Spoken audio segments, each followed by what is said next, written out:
Contemporary approaches to leadership focus on how leaders effectively navigate the complexities and diverse needs of their followers. Here, I'll give an overview of three approaches: the functional approach, the contingency approach, and the communication competence approach. First, the functional approach. This perspective is more about what leaders do than who they are. Specifically, it focuses on the necessary roles and duties leaders must fulfill to ensure the effectiveness of their teams or organizations. It categorizes leadership into specific functions that contribute to group performance and satisfaction. The two basic functions are task-oriented and relationship-oriented. Task-oriented functions involve activities necessary for achieving team goals, such as planning, organizing, or providing direction. Task-oriented leaders are good at managing the needs associated with the task at hand. Relationship-oriented functions include actions aimed at improving the team's internal dynamics, such as supporting team members, mediating conflicts, and facilitating communication.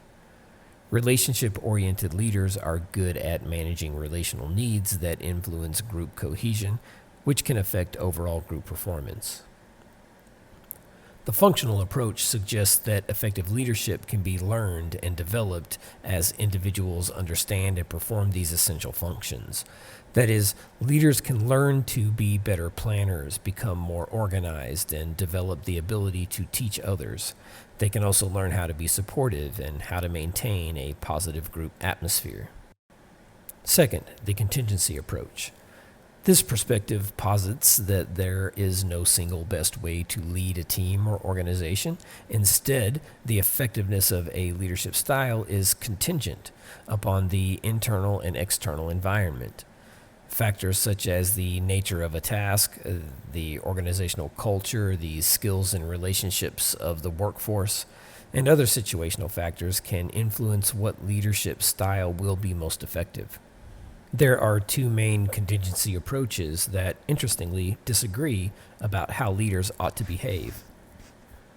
The first is contingency model.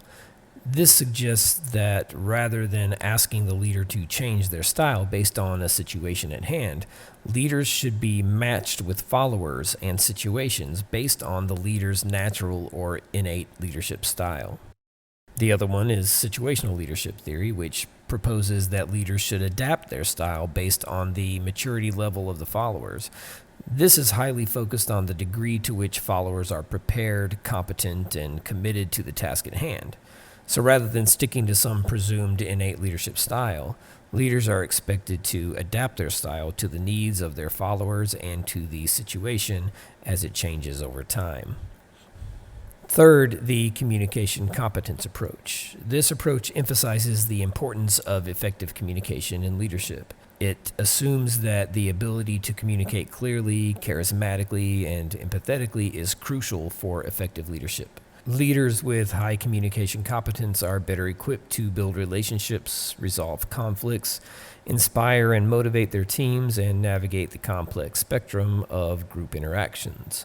Arguably, these abilities are beneficial to all leaders at all times, so it may be more appropriate to view communication competence as an aspect of both functional and contingency approaches, as well as, probably all leadership approaches.